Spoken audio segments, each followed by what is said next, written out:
horror Syahdu. Selamat datang di Horor Syahdu, tempat di mana kisah nyata dan misteri kelam dibacakan dengan suara syahdu, tapi penuh kengerian. Sebelum kita mulai cerita malam ini, jangan lupa subscribe, like, dan tinggalkan komen sholawat di kolom komentar, agar kita semua mendapatkan syafaat di hari kelak. Sekarang, mari kita buka lembaran gelap tentang warung Madura pesugihan di Malang. Di kota Malang, berdiri sebuah warung Madura kecil yang menjual sembako 24 jam. Anehnya, warung ini tak pernah sepi, siang maupun malam selalu dipenuhi pembeli. Harga barang-barangnya murah, kualitasnya bagus, dan stoknya tak pernah habis, meski warung lain sering kekurangan. Orang-orang hanya tahu warung itu dikelola seorang pria Madura Parubaya yang ramah, murah senyum, dan seolah tak pernah lelah menjaga warungnya. Namun di balik keramaian itu, beredar bisik-bisik menakutkan. Ada yang berkata, beberapa pembeli tak pernah terlihat lagi setelah berbelanja di sana. Kebanyakan menganggap itu hanya rumor. Tapi bagi seorang mahasiswa rantau bernama Raka, rasa penasaran justru membawanya semakin dekat dengan warung tersebut. Ia belum tahu, rasa penasarannya akan menyeretnya pada rahasia gelap yang tak bisa ia hindari. Sejak pertama kali melewati warung Madura itu, Raka merasa ada yang aneh. Malam semakin larut, tapi lampu warung tetap terang benderang, dan pembeli terus datang silih berganti. Tidak ada tanda kantuk di wajah pemiliknya, seakan-akan tenaga pria itu tak pernah habis. Hingga suatu malam, Raka mendengar cerita dari tetangganya. Seorang mahasiswa lain, kosnya hanya 2 gang dari tempat Raka, terakhir terlihat membeli rokok di warung tersebut. Setelah itu ia menghilang tanpa jejak. Rumor itu membuat bulu kuduk Raka meremang. Seolah-olah ada sesuatu yang menelan orang-orang yang berbelanja di sana. Namun semakin ia mencoba mengabaikan, semakin sering pula ia melihat bayangan-bayangan ganjil di sekitar warung. Suara bisikan samar, langkah kaki yang hilang tiba-tiba, dan tatapan mata pemilik warung yang seperti menusuk ke dalam pikirannya. Raka mulai bertanya-tanya, apa benar warung kecil itu menyimpan sesuatu yang tak terlihat? Dan jika ya, berapa banyak orang yang sudah menjadi korbannya?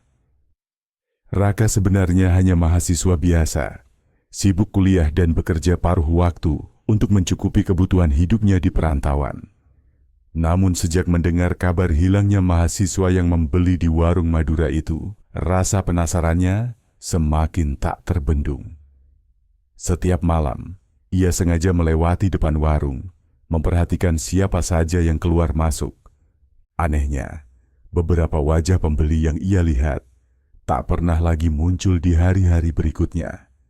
Raka mencoba bertanya pada pemilik warung, namun pria Parubaya itu hanya tersenyum ramah, seolah tidak tahu apa-apa. Senyum itu terasa ganjil, terlalu tenang, terlalu dingin. Malam demi malam, rasa penasaran Raka berubah menjadi kegelisahan.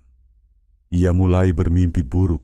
Wajah-wajah orang asing yang menatapnya dengan mata kosong, tangan-tangan hitam yang menariknya ke dalam kegelapan. Raka tidak sadar bahwa sejak ia mulai memperhatikan, ada sesuatu dari dalam warung itu yang juga sedang memperhatikannya. Malam itu, Raka sedang nongkrong bersama Dimas, teman sekelasnya. Mereka membicarakan tugas kuliah sambil merokok di depan kos. Saat rokok Dimas habis, ia bergegas ke warung Madura 24 jam yang terkenal murah itu. Raka sempat ingin ikut, tapi rasa kantuk membuatnya memilih tetap di kos. Namun keesokan paginya, Dimas tidak masuk kuliah. Ponselnya mati, dan ia tak kembali ke kos. Warga sekitar mengatakan, terakhir kali Dimas terlihat membeli rokok di warung Madura itu, lalu menghilang begitu saja. Raka mencoba menenangkan diri, berpikir mungkin Dimas pulang kampung mendadak. Tapi jauh di dalam hatinya, ia tahu hilangnya Dimas bukanlah kebetulan.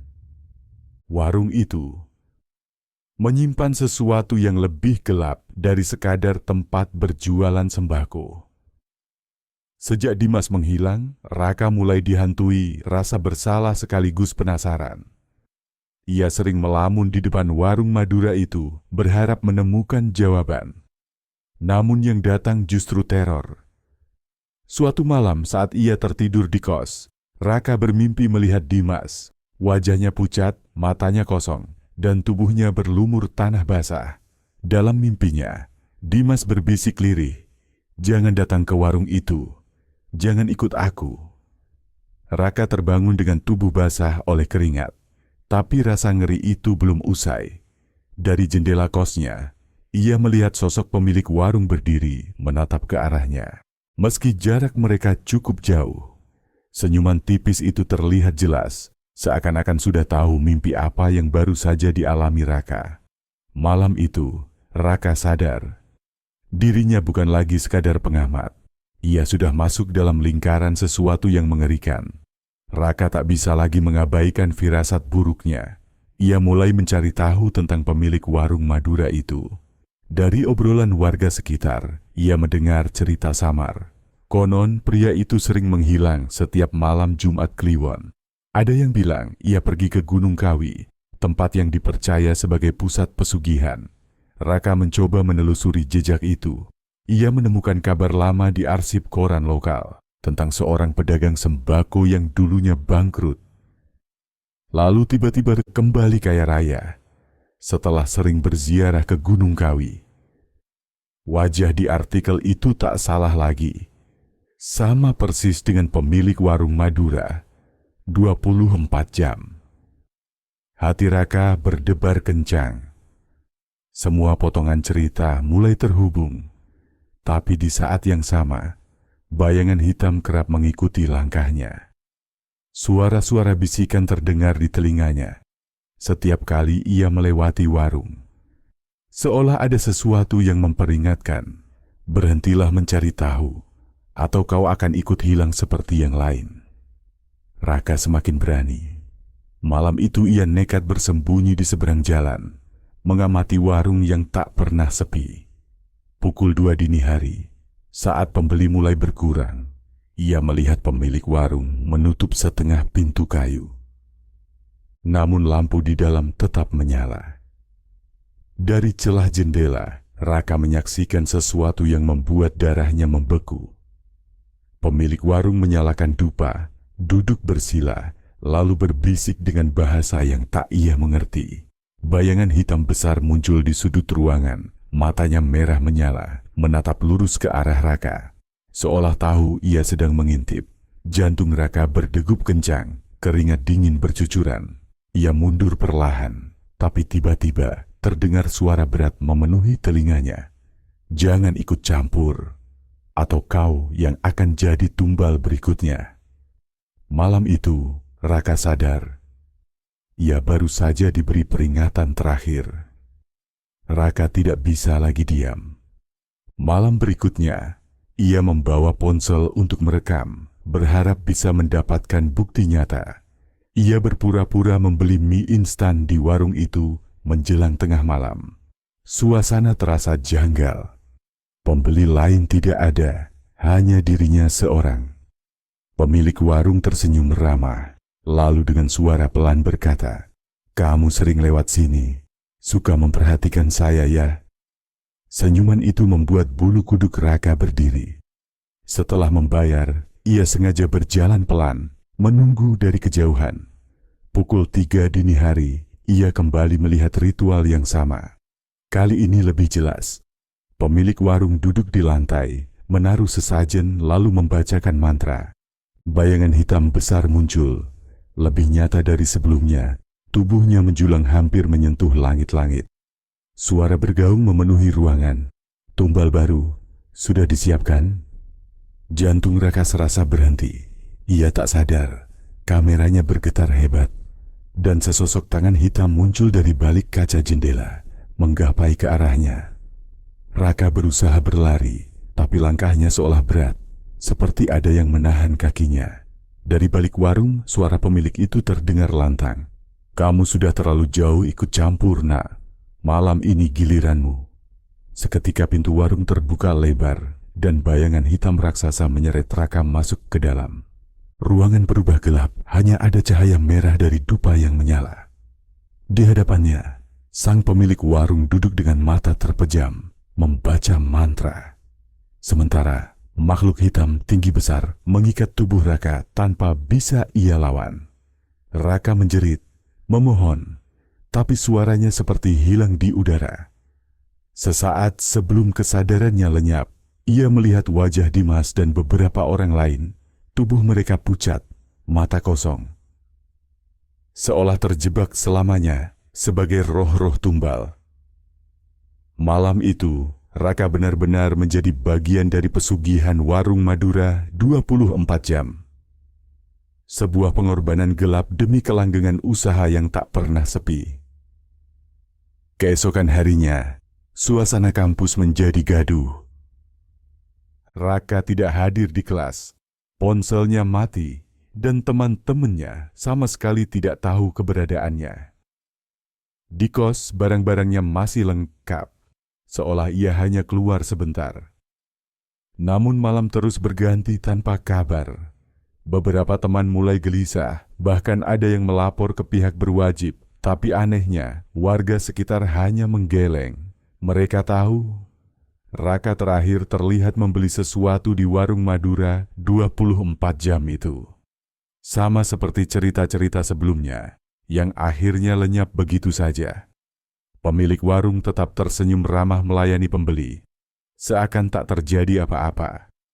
Warungnya semakin ramai, bahkan lebih ramai dari biasanya.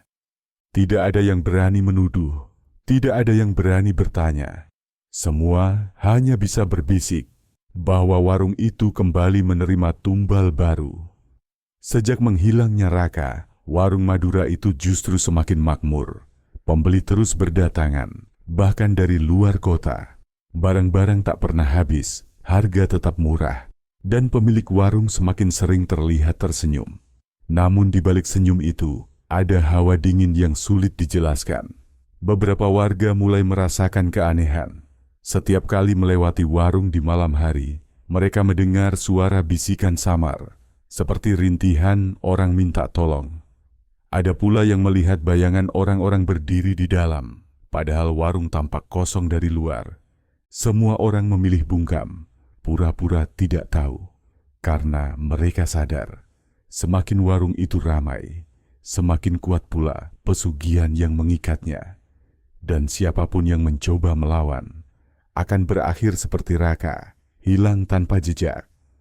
Malam itu, seorang pemuda lewat depan warung Madura yang tetap terang meski sudah dini hari. Ia menoleh sebentar, lalu bulu kuduknya berdiri. Dari kaca jendela, ia melihat sekilas sosok Raka. Duduk di pojok warung, wajahnya pucat, matanya kosong. Saat pemuda itu berkedip, sosok Raka sudah lenyap. Ia berlari pulang dengan tubuh gemetar, tak berani menceritakan pada siapapun. Sementara itu, di dalam warung, pemilik duduk di balik meja kasir dengan senyum tipis. Sesekali ia melirik kursi kosong, seolah tahu arwah-arwah tumbalnya sedang berkumpul di sana. Raka kini hanyalah salah satu dari mereka, terjebak selamanya sebagai roh tanpa suara, memberi makan kekuatan gaib yang menjaga kelanggengan warung itu. Waktu terus berjalan, dan warung Madura 24 jam di sudut kota Malang itu tetap berdiri kokoh. Pembelinya tak pernah surut, bahkan makin bertambah setiap harinya. Orang-orang hanya peduli pada sembako murah dan lengkap, tanpa mau tahu dari mana semua itu berasal. Tak ada yang berani membicarakan hilangnya Raka ataupun mereka yang lenyap sebelumnya. Semua seakan tersapu diam, ditelan waktu. Namun setiap malam Jumat Kliwon, aroma dupa samar tercium dari dalam warung. Dan beberapa orang bersumpah mendengar gamelan Jawa mengalun pelan di balik pintu kayu. Bagi yang peka, jika menatap terlalu lama ke arah warung itu, mereka bisa melihat wajah-wajah pucat menempel di balik kaca, terjebak selamanya sebagai tumbal. Di antara mereka, ada Raka menatap kosong, seakan memberi peringatan. Warung itu akan terus ada, terus ramai, terus makmur, selama tumbal manusia tetap diberikan. Dan bagi siapapun yang penasaran, jangan pernah berani mendekat.